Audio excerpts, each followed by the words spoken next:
Muy buenas a todos y bienvenidos a una nueva entrevista de primera categoría. Hoy además con nada menos que una de las ciclistas más reconocidas del pelotón internacional femenino, Lisa Brennauer. Buenos días, good morning.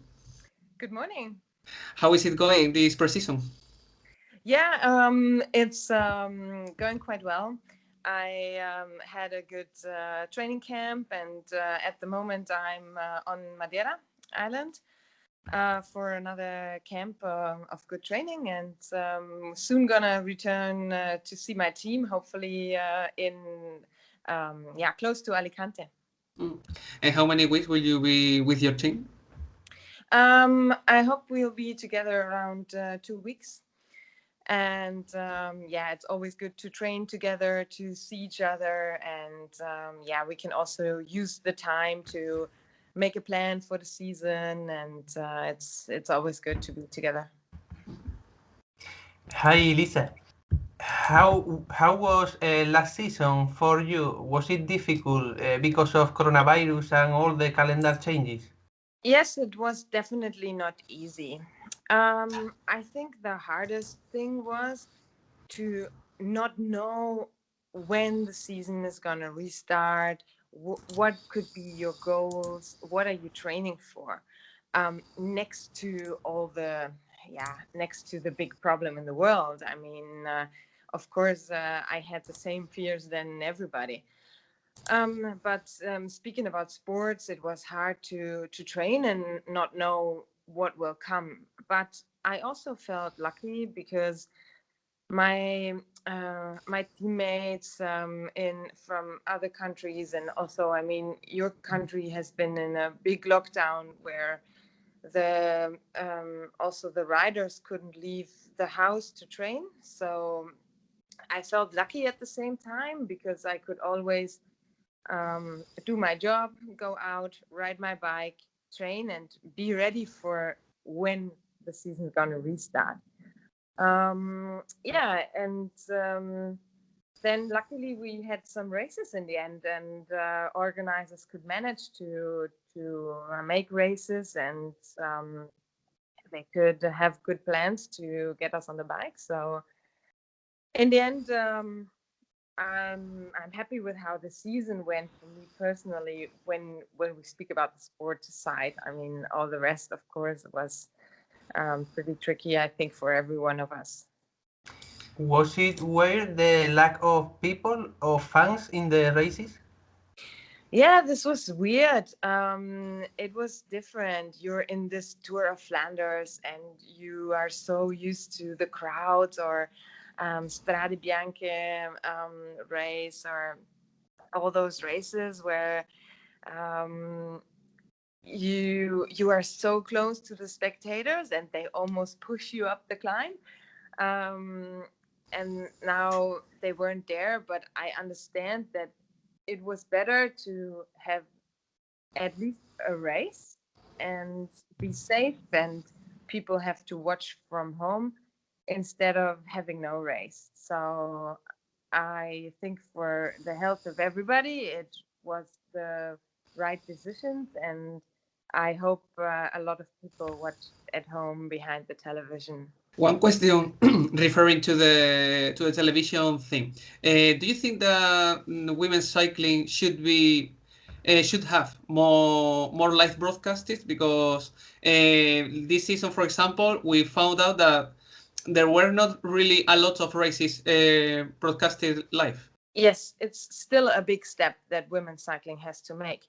I mean, looking back, and I am so many years in this sport, I think already so much has changed in a positive way. So we have some live streams, we have some broadcast on television, but it's not enough yet. And I think it's a next big step that women's cycling is ready to take, and we are ready to deliver beautiful sport and to exciting racing. And I think that it's a next step. I hope that soon even more races will be on television. Let's talk a bit about your career. You've been riding for many years. how was your start in cycling world? Yeah, my start was actually, I have an older brother. He's 3 years older, and he started cycling, and I always looked up to him and wanted to do a bit what he does. So he started cycling, and I wanted to do the same. So I was around 13 when I started cycling, and tried to follow his path. But soon we found out, oh, okay, it's going quite well. It's better than what I did before, playing tennis, or I also did table tennis before a bit. So cycling fascinated me a lot, and I very soon became better and better. Yeah, and then it's, yeah, you're still at school, so you need to finish this, and you need to um, yeah, do cycling next to school and everything. But then I really found out that, okay, I can be very good. I became a junior world champion when I was 17, 18 years old. So I really wanted to continue, and I'm happy I continued in this path, and could start to do sports professionally. As you said, you have been riding a long time. How was women's cycling when you started, mm, in comparison with how it is right now? Yeah, it was different in some ways. So there were um, the structure of the teams was different. So infrastructure, now we have really good infrastructure um, in within the teams. But what has changed the most is the level of the competition. So there are the riders that compete for the victory, they get closer and closer in their level, and so that um, the competition is bigger and gets, yeah, more excited. But also riders can really do this as a profession, so they I mean, not everyone, but it's getting more and more that they can do it as a job, and that the payment is, um, they can make a living of their sport, which is important because if you want to compete on this high level. And the last years, also the UCI, and they stepped up and formed Women's World Tour, which gives us good competitions and structures them a bit more in their categories. And I think it's very good steps that are happening and that happened in the past. And but it's still a long way to go, and it's good that there is still some improvement that can be made. You won the last two editions of Challenge by la Vuelta. Do you like this race? Yes, I like it a lot.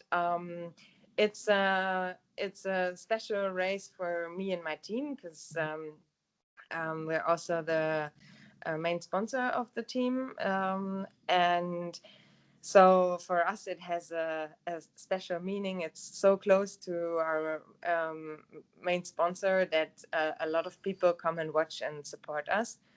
But then also the fact that it's linked with the men's Vuelta, yeah, which I forgot to mention before actually, because that's also a thing that changed in the past, that races start to be linked to men's races, and it's a good thing for us.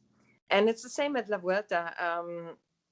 I Yeah, it's very good organized, and I like the race. I like the character of the race, the time trial, and the road race, and then the big battle in the final day about the seconds, which is always, oh, it it might look easy from outside, but it's super hard challenge to fight for the seconds on the third day of competition. So I like this race a lot.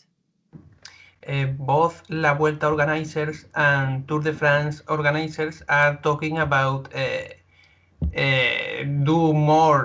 make more days of competition for women, and also the Tour de France organizers are talking about a women tour for 2022. I think is this an important step to women cycling?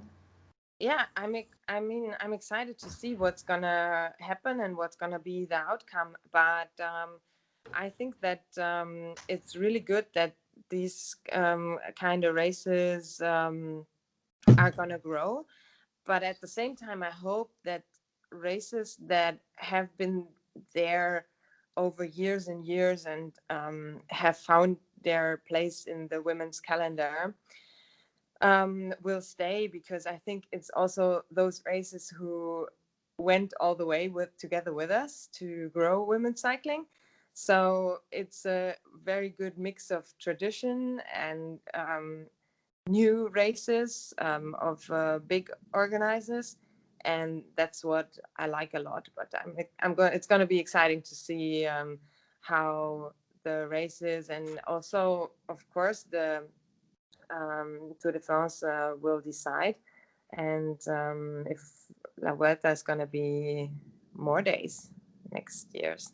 Your biggest strength probably is the sprints and the time trials. And if you see the road books of the women races, in many cases they are basically no mountains.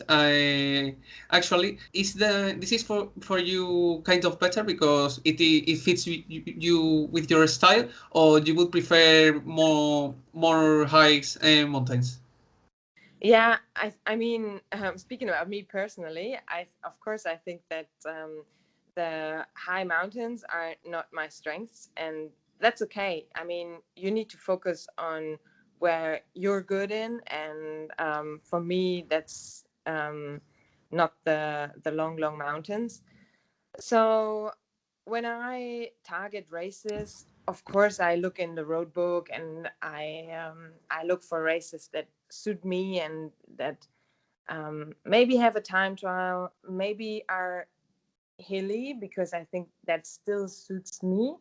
Um, because I'm not the one of the fastest sprinters in the world, but um, if the race is hilly enough to drop some of them, I can win in the end. And I think that's a big strength of mine. Um, so when I target races, I look I look into the detail of the race, and I know that maybe, for example, the Giro Rosa, I will never wear the pink jersey, but that's okay. And I think for others, they hope for more climbing and harder races, but it's always the riders who decide if the race is hard or not. It's not only the road. It's us who decide if we race super fast and hard or not.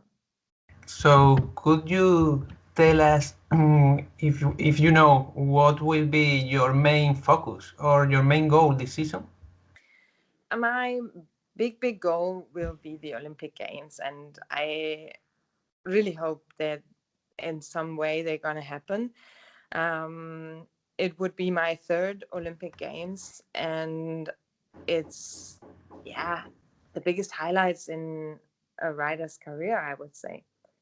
But if I learned something last year, then that you have to, like, you can't focus on one thing too much, because you have to stay a bit flexible and open with your targets. And I think it's good to put smaller targets on the way. So my first big targets will be the Spring Classics. Um, and out of them, I like most Flanders and Roubaix, which is a new race on the calendar. So this will be my first two big targets in the year, and yeah, national championships on the way to the Olympic Games. I think it's gonna be, if the season is gonna happen the way it's planned, it could be a really, really nice one, and with the highlight of the Olympic Games, of course. And then afterwards, I hope to see you back at Challenge La Vuelta. You spoke about the national championships, which you won many times, individually and also in the team time trial. Do you think that when you retire, they will retire the national champion majors? I don't think so. I hope not. I mean, yes, I have won a couple of times, and it's always so special. But I think that there are hungry young ladies who are ready to go for those colors and to wear the jersey proudly and to represent our country in the international races. So I'm really happy to to pass on knowledge and to see riders improve. And I think also winning a national championship is something that should be a big goal of someone's career. And so I hope they will not retire this jersey. And who do you think is going to be the next big German rider? Yeah, there's already one on the way, which is Liane Lippert. I think she's really, really talented and still has a big future in front of her, I feel. And then there's one girl also super motivated and strong, is Franziska Koch. So I think those are the two ones. And Lisa Klein, I mean, she's maybe a little bit older than the other two, but I also think that, yeah, she can be future. Yeah, she could be good in the future. I think those three, and it's promising that I can just name three right now. I think so. Yeah, let's see. I think you should put them on your list for interview one of, yeah, maybe next year. We already have think about them. Well, two questions to finish. What would you say is your best moment for now? You mean in my career, like Yes. from the past? Yeah. So I know directly what to answer, because when I think back to the moment that I became world champion in the time trial, it's not just a memory, but I still get goosebumps when I think about this. It's the full emotions that come back, and I I still remember how I go over the finish line, and afterwards sit there, wait for the last rider to finish to confirm that I really just became the world champion. It's the moments where now, 6 years later, 6.5 years later, I get goosebumps when I think back to this moment. And I think that's special. And it's really something that will stay in my mind forever. It was a great moment and a great achievement in my career. And just to finish, if you had to take one cyclist to the Oktoberfest, who would be? To Oktoberfest? Yes. I think would be Chantal Black. I I like her a lot. She's been a good teammate in the past, and I lived for a while in Holland. And I think I remember we spoke about Oktoberfest a couple of times. So she would be a funny one to take with me. And Fantastic. maybe she could hold the big glass of beer as well. Um, because it's super heavy. Fantastic, fantastic. Well, Lisa, it has been a pleasure for us to have you here in Primera Categoría, and we hope you have the best season possible, and you win many races, and of course the Madrid Challenge. So, we hope you have a great year, and for sure the pandemic allows you and us to see a lot of cycling. I hope you, Lisa, have a good and normal season, Yeah. and we'll hope to see you back for your third Madrid challenge by la Vuelta. Yes, thank you very much. I also hope it's going to be a good season and that we can travel and we can race. It would be very important for us and for the sport and maybe for the world. I think it's the sport that brings us together as well. So yeah, let's hope it's gonna be a good one. Thank you very much. I really hope the same, and it has really been a pleasure to speak to you and to be part of your program. Thank you. Thank you very much.